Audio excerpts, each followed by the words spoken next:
Today, the latest weapons, coupled with the fighting skill of the American soldier, stand ready, on the alert all over the world to defend this country, you, the American people, against aggression.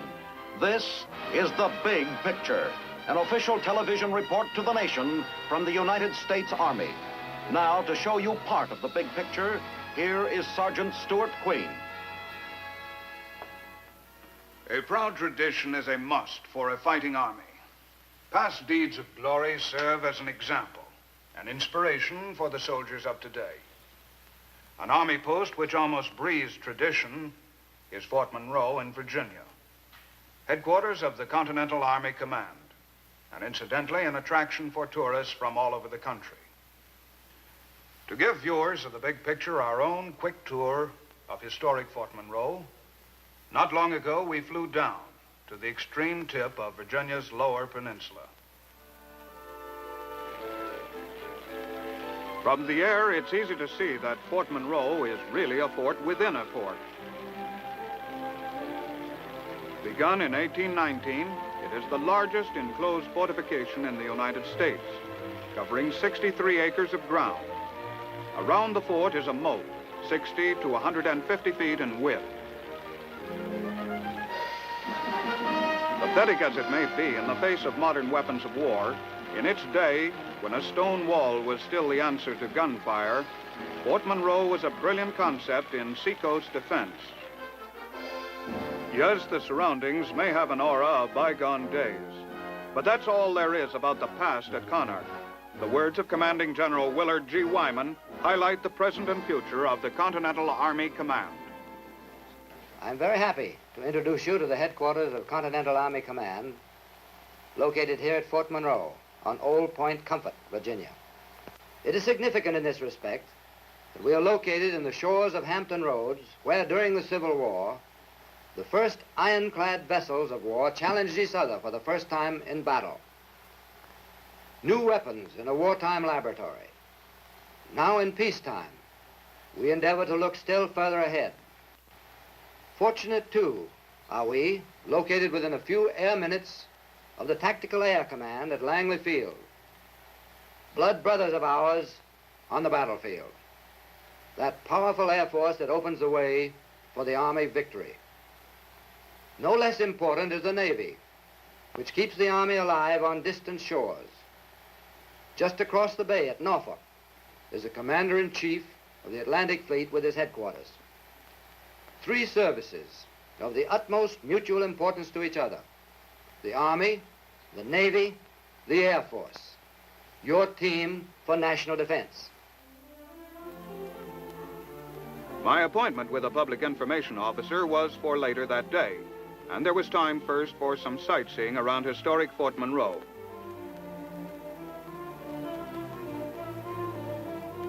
Known first as Fort Algernon, the original fortifications were started by the English in 1609, a good many years before our country was founded. And that's the first thing to strike you about Fort Monroe, how long it has served so well.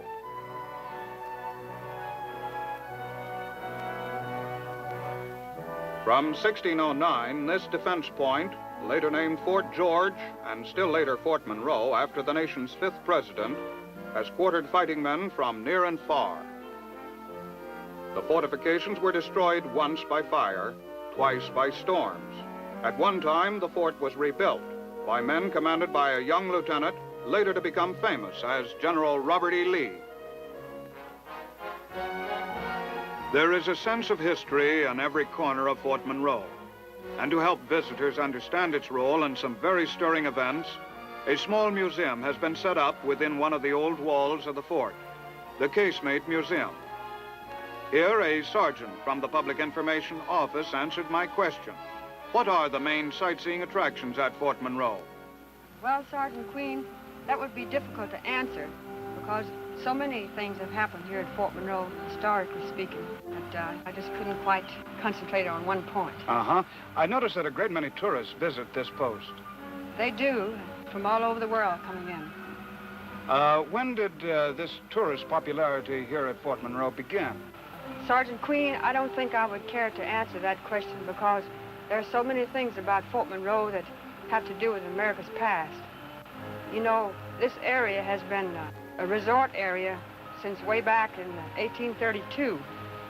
Why 1832, Sergeant Simpson? That was the end of the Black Hawk War, you remember, and at that time, Chief Black Hawk and several of his chiefs were brought here to Fort Monroe and held prisoner.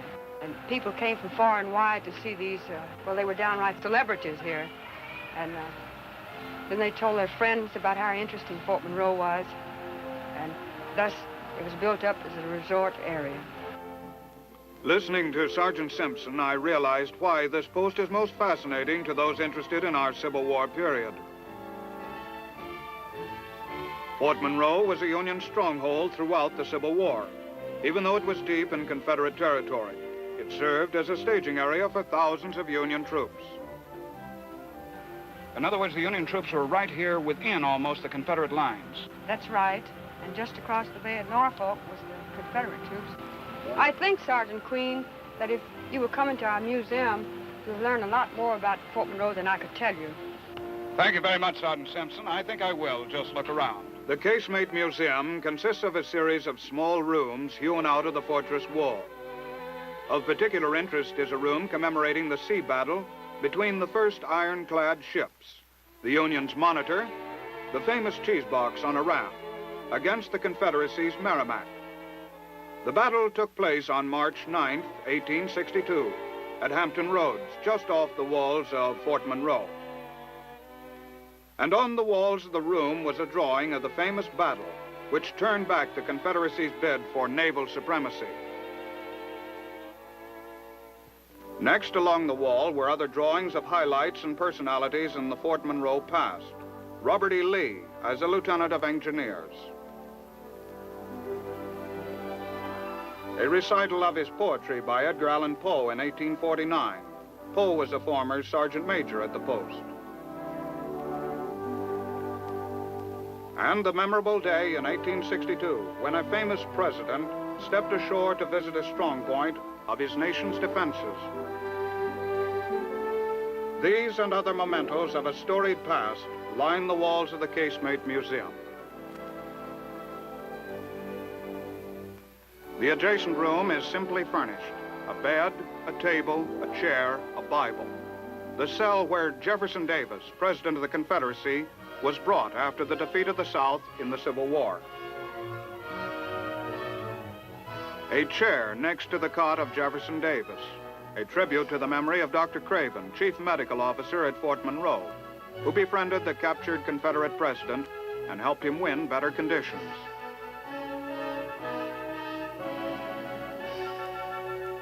Close by the Casemate Museum is another hallowed building linking Fort Monroe's past with their present, the lovely Chapel of the Centurion. Serving as a post chapel for Fort Monroe, it is open daily for prayer. With me on my visit was Chaplain Mills, post-Protestant chaplain. Chaplain Mills, I understand that the chapel was erected almost 100 years ago. Yes, Sergeant Queen. It was built in 1858 by Lieutenant Julian McAllister, a young officer at Fort Monroe, as a thanks offering. A thanks offering? Yes, Lieutenant McAllister and two other officers were working in a Fort Monroe laboratory. There was a bad explosion. McAllister escaped unharmed, but his two companions were killed. In recognition of the divine providence which had spared his life, Lieutenant McAllister sponsored the building of this chapel with his own funds and money collected from friends.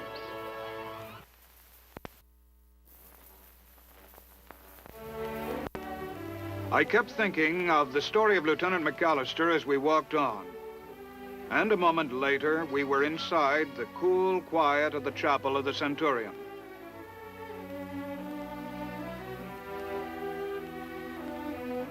The chapel is dedicated to St. Cornelius, patron saint of military men, who was converted to the Christian faith by the Apostle Peter. Cornelius was a Roman centurion, an officer commanding 100 men. And that's why the name Chapel of the Centurion.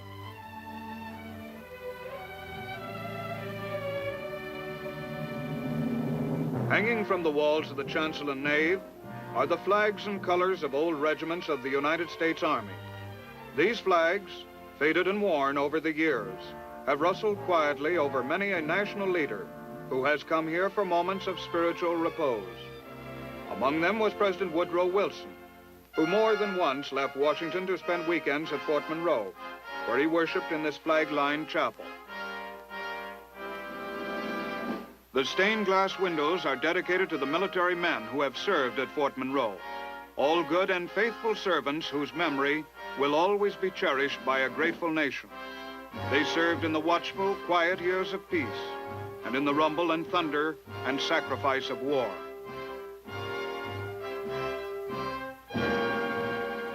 Some fought in the early battles that long ago entered the chronicles of American history, and some died for their country in recent years. Still fresh in memory, died in Korea so kids next door may live. The spirit of the Chapel of the Centurion is best expressed by these windows and the gallant men whose memory they revere.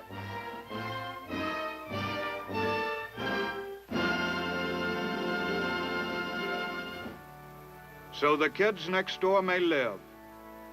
Fittingly enough, just opposite the Chapel of the Centurion is the Chapel Center, which provides religious training for all age groups, with emphasis on the young.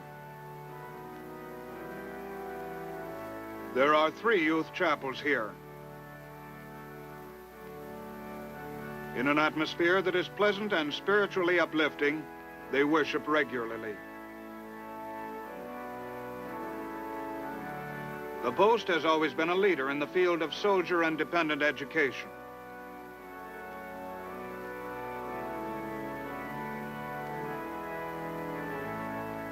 Watching a Bible class at the center conducted by one of the many volunteer workers, you get an idea how moral training is emphasized here in a wholesome, interesting manner.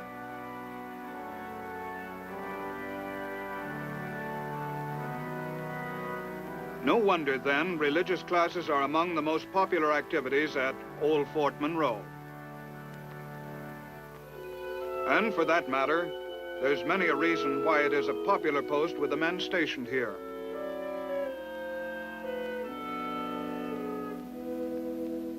The blend of the old as an ancient canon set against the new of a luxurious off-post hotel where many visitors stay. All this gives Monroe a certain something, a unique, only place like it quality that men appreciate long after they've left. Whether he wanders up to the old lighthouse and looks across the water to where the Monitor fought the Merrimack,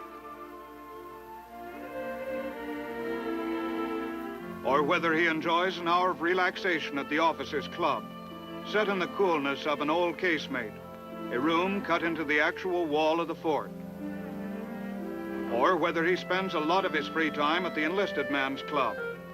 Any soldier stationed at Monroe will tell you life at Monroe can be mighty pleasant, and the outdoor swimming pools don't hurt one bit.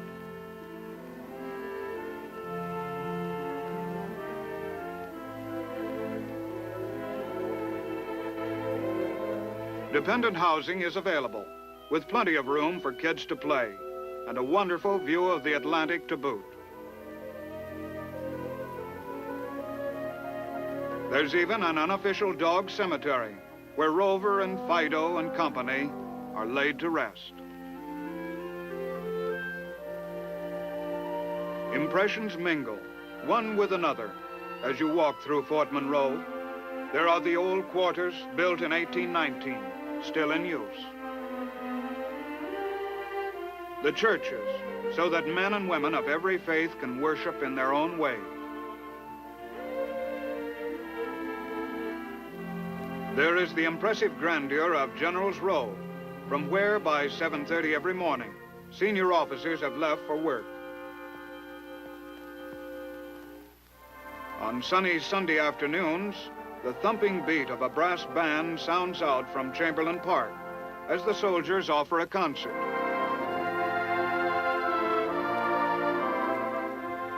From one end of Monroe to the other, the stirring music can be heard. It washes over the empty gun emplacements and blares across the water where sailors on freighters, bound for Europe and South America, come up on deck to listen.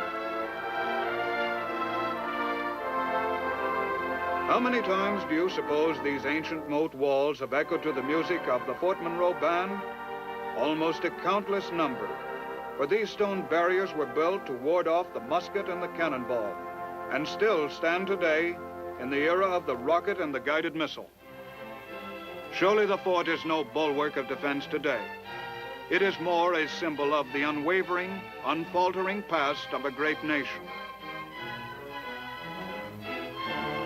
But the everyday work at Monroe, the work of Connacht, concerns itself with the past only as a lesson for the present and a guide to the future.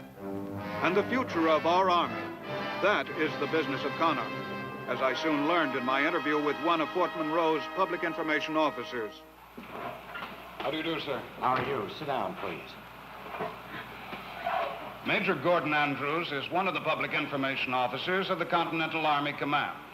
Major, would you outline for our big picture audience some of the important functions of Connacht? Well, as you know, the soldier forces within the United States are divided into the 6 armies and the military district of Washington. The 6 armies covering a section of the country. The commanding general commands the 6 armies and the military district of Washington. Along with this command function, he is also responsible to the chief of staff for many of the other functions. Would you mind spelling out the more important ones for us, sir? It is the job of the Continental Army Command to create improved weapons and develop doctrine, tactics, and techniques for a modern defense force. Connacht officers must look into the future, planning for new weapons and uniforms of war, together with the know-how to use them to the greatest advantage. Working with its 6 field testing agencies, known as boards, as well as an Arctic test branch, Connacht's development and test section keeps tabs on how theory works out in practice.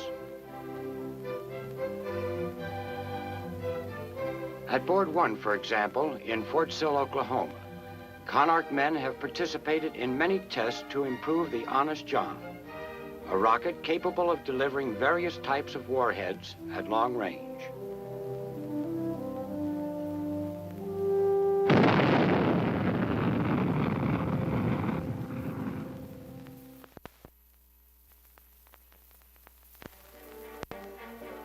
Fort Knox, Kentucky is the headquarters of Connacht's Board 2.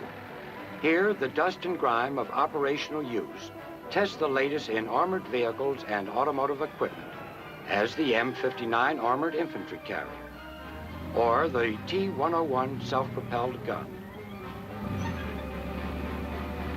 Every piece of rolling equipment gets a rough going over as Connacht men watch and report on the need for possible changes. The T-101 shows a lot of bounce as it goes through one obstacle after another to prove it's good enough to join the Army's armada of mobile weapons. At Fort Benning is Connacht's Board 3. Its primary function is to review the performance of infantry weapons, like the 106mm recoilless rifle, which displays its effectiveness for Connacht men who stand by on the range during firing tests.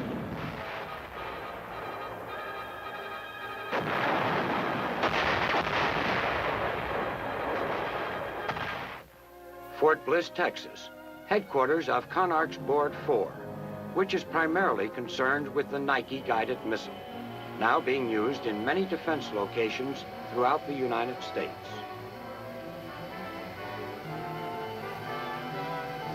Board 4 men constantly analyze the procedure for moving the missile into firing position, trying to streamline and speed up the operation without in any way sacrificing the safety factor for operating personnel.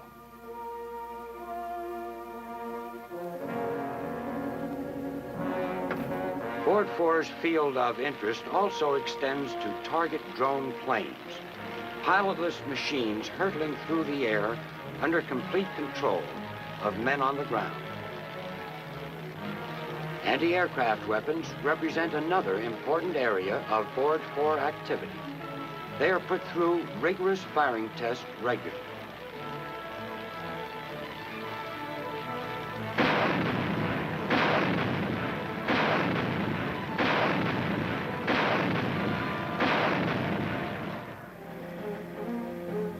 At Fort Bragg, North Carolina, Conarc's Board 5 tests communication and electronic equipment in cooperation with the Signal Corps. Conarc officers travel to all parts of the country to examine new developments like combat television, as when put through test at a recent combat demonstration in Fort Meade, Maryland. The advancing troops may be way up ahead, but the television screen tells those at headquarters how things are going. Field radar installations and other electronic equipment are run through constant operational tests under the supervision of Conarc Board 5. Fort Rucker, Alabama, a name and a place synonymous with Army aviation. Here, Conarc's Board 6 tests Army aircraft and air support equipment, which covers a lot of territory and a lot of different types of late model light aircraft used by the Army.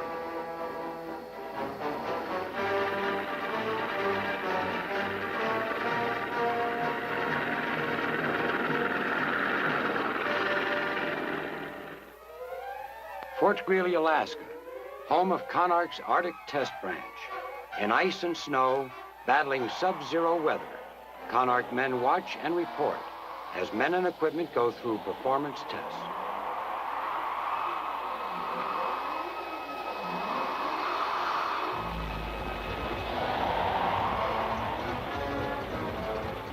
Guns blast across the frozen Arctic, just part of Conarc's extensive program for observing how materiel meets the test of combat conditions through its 6 boards and the Arctic Test Branch.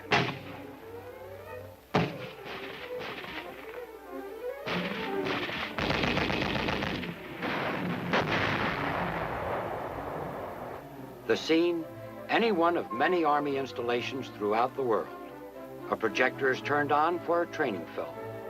Conarc is concerned here too, for another of its functions is to prepare Army instructional material, training aids that result in quick learning of Army skills. Conarc also supervises the training of individuals and units of the reserve forces. Conarc prepares plans for the ground defense of the continental United States, and also maintains liaison with appropriate Canadian and Mexican defense agencies. And lastly, but of vital interest to areas hit by disasters, as the floods that have raged over wide stretches of the country in recent years, Conarc prepares plans for and is ready to assist civil authorities in securing immediate relief when a disaster suddenly strikes a widespread area.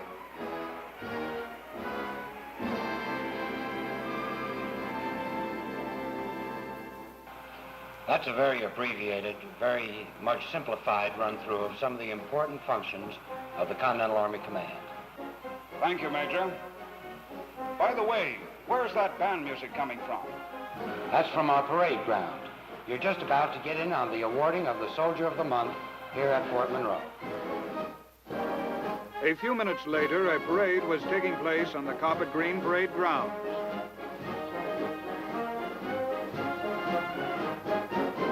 I stood on the sidelines watching the ceremonies.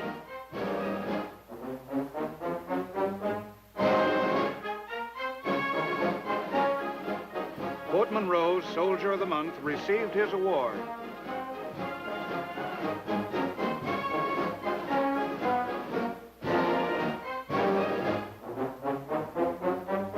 Then the troops passed in review.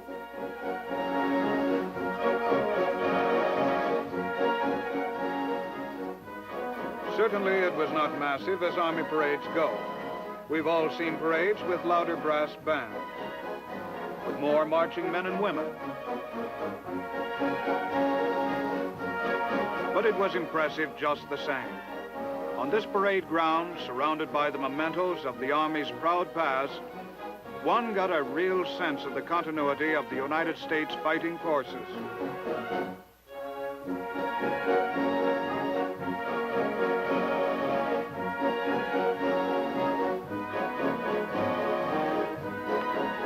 Yes, here Here in the atmosphere of the old, where Continental Army Command is planning the Army's new look, you realize this. Since the long ago days of our country's founding, there has always been a proud fighting army, ready to defend America. Historic Fort Monroe, home of the Continental Army Command, still plays a prominent and vital role in the national security of the United States. Now, this is Sergeant Stuart Queen, inviting you to be with us again next week for another look at the big picture. The Big Picture is a weekly television report to the nation on the activities of the Army at home and overseas. Produced by the Army Pictorial Center, presented by the United States Army in cooperation with this station. You too can be an important part of the big picture. You can proudly serve with the best equipped, the best trained, the best fighting team in the world today, the United States Army.